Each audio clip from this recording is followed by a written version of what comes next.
Hello दोस्तों, मैं हूं विक्रांत। आज मैं आपको बताने वाला हूं रिवोल्ट RV 400 के बारे में। अगर इसके दोनों रिमोट की खराब हो जाए, उस कंडीशन में आप बाइक को कैसे स्टार्ट करोगे, उसी के बारे में बताने वाला हूं। वीडियो शुरू करने से पहले छोटी सी रिक्वेस्ट है, जिन लोगों ने चैनल को सब्सक्राइब नहीं कर रखा अभी भी, उनसे रिक्वेस्ट है कर लीजिए भाई, इसके पैसे तो लग नहीं रहे। वीडियो शुरू करते हैं। मेरी जो बाइक है उसके दोनों रिमोट खराब हो चुके हैं। इस बाइक के साथ में आपको 2 रिमोट मिलते हैं और 2 चाबी मिलती है फिजिकली। चाबी है वो सीट को खोलने के लिए और बैटरी कंपार्टमेंट को खोलने के लिए काम आती है। बाइक को स्टार्ट करने के लिए आपको केवल रिमोट की दी हुई है। अगर आपके दोनों रिमोट की खराब हो जाए, उस कंडीशन में आप बाइक को कैसे स्टार्ट करोगे, उसी बारे में बताऊंगा इस वीडियो में। एंड तक देखना। मेरे जो दोनों रिमोट है वो खराब हो चुके हैं। एक पहले खराब हो गया था, एक अभी खराब हो गया।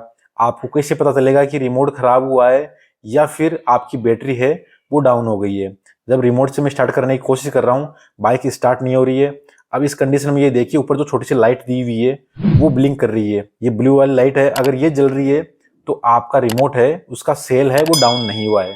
अगर यही नहीं जले तब समझेंगे कि यार बैटरी डाउन हो सकती है, क्योंकि जब तक बैटरी डाउन नहीं होगी ये ब्लिंक करती रहेगी। अगर ये वर्किंग नहीं कर रहा तो रिमोट खराब हो गया आपका। मेरे दोनों रिमोट खराब हो गए। अब इस कंडीशन में बाइक को कैसे चलाएंगे वही इस वीडियो में बताऊंगा। ये जो पैनल दिख रहा है आपको, इस पे 3 बोल्ट दिए हुए हैं। तीनों बोल्ट को खोल लेंगे सबसे पहले। ये पैनल खोलने के बाद में ये सामने लगा हुआ छोटा पैनल है, इसे खोलेंगे। इस पे एक बोल्ट है वो खोलना पड़ेगा। इसके बाद में ये ऊपर वाला पैनल है वो खोलना पड़ेगा। इसे खोलने के लिए आपको कुछ भी आवश्यकता नहीं है। जो टूल किट इसके साथ में दिया हुआ है बाइक के साथ में, वही टूल किट से आप खोल सकते हो। इसमें एलन की भी दी हुई है और जो पेचकस है स्क्रू ड्राइवर वो भी दिया हुआ है, उसी से आप खोल सकते हो। बाहर से लाने की कोई आवश्यकता नहीं है आपको।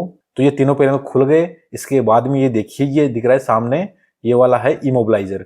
इससे क्या होता है, रिमोट जो कंट्रोल हो रहा है इससे से थ्रू हो रहा है। अगर ये बदल देंगे तो आपका रिमोट है वो दूसरा मिल जाएगा और ये इमोबिलाइजर बदल देंगे। इसके बाद में आपका रिमोट कंट्रोल वापस काम करने लग जाएगा। पर शोरूम में ये कंडीशन है वहां पे कि आपका रिमोट आज खराब हुआ है तो आपको 1 महीने का टाइम देंगे सर, आपको 1 महीने में बदलवा देंगे, जब तक आपकी बाइक खड़ी रहेगी। तो इससे बचने का उपाय ये है कि आप इसे डायरेक्ट स्टार्ट कर सकते हो बिना कोई समस्या के। वो कैसे करना है, इसका एक प्लग दिया हुआ है। मैंने भी पहले जो सारे प्लग दिए हुए हैं इनमें ढूंढ रहा था मैं, वो खाली प्लग है। जो नीचे काफी सारे प्लग दिए हुए हैं उनमें मैंने पहले ढूंढा पर मुझे खाली प्लग नहीं मिला। फिर मेरी नज़र ऊपर की साइड में गई, ये जो खाली प्लग दिख रहा है ये वाला प्लग आपके काम का है। इसमें दो दो वायर जा रही है। एक जो वायर है वो आपका ऑन ऑफ का बटन दे रखा है ऊपर, उसका वायर है। और ये एक्स्ट्रा वायर इसलिए दे रखा है, अगर आपका ये रिमोट कंट्रोल है वो खराब हो जाए, इसके बाद में आप अगर इसमें चाबी वाला स्विच लगवाना चाहते हो तो लगवा सकते हो। पर जब तक वारंटी है तो अपन रिमोट कंट्रोल यूज करेंगे। वारंटी खत्म होने के बाद में आप चाबी वाला स्विच लगवा लेना, वो प्रॉपर रहेगा। अब इसे चालू करने के लिए इसमें देखो 3 वायर दिए हुए हैं। तीनों वायर हैं इस प्लग में। तीनों के वायर, कुछ ऐसा वायर लीजिए और इन तीनों को आपस में अटैच कर दीजिए। इसके बाद में क्या होगा, पर ये ध्यान रखना, ये करने से पहले आप एमसीबी को डाउन कर लीजिए। डाउन करने के बाद में ये तीनों वायर को आपस में अटैच कर दीजिए।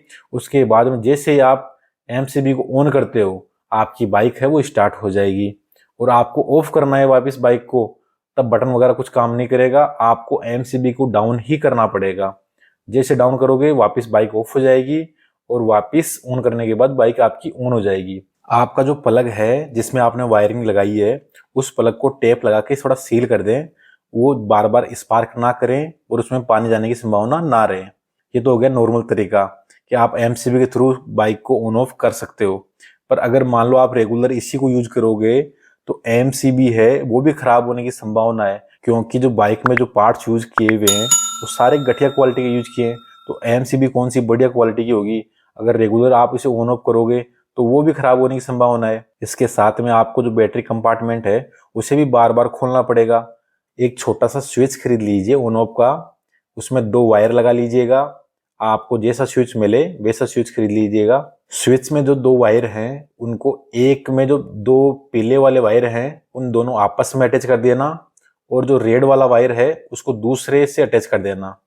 दोनों को अटैच करने के बाद में जैसे ही आप स्विच को ऑन ऑफ करोगे तो वैसे ही आपकी बाइक है वो ऑन करने के बाद ऑटोमेटिकली ऑन हो जाएगी, और जैसे ही ऑफ करोगे वो ऑफ हो जाएगी।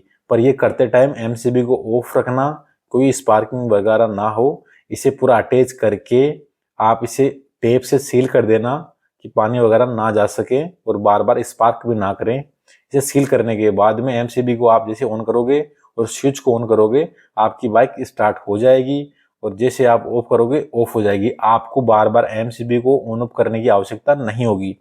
पर जब बाइक को आप पार्किंग में खड़ी करके बहुत टाइम के लिए जा रहे हो या दूर जा रहे हो, उस समय आप एमसीबी को डाउन कर देना, क्योंकि आपकी बाइक को कोई डायरेक्ट स्टार्ट ना कर सके इसके लिए। बाकी अगर आप बाइक के आसपास हो या बार बार ऑन ऑफ कर रहे हो, उस समय एमसीबी को डाउन करने की जरूरत नहीं है, आप डायरेक्ट इसे ऑन ऑफ कर सकते हो। इसे आप ऐसी जगह पे लगा दीजिए स्विच को जहां से आप आसानी से ऑन ऑफ कर सकते हो। मैंने इसे इमोबिलाइजर के ऊपर ही टेप से चिपका दिया, इसे मैं डायरेक्ट यहाँ से ऑन ऑफ कर सकता हूँ आसानी से। इस प्रकार आप ऐसे जुगाड़ से अपनी प्रॉब्लम को ठीक कर सकते हो। ये परमानेंट तो सॉल्यूशन नहीं है, पर आपकी बाइक 1 महीने 2 महीने खड़ी रहे, इससे बेटर है आप इसे यूज कर सकते हो इस प्रकार से। जैसे आपको इमोबिलाइजर मिले आप चेंज करवा लेना, ये आपके लिए सही रहेगा।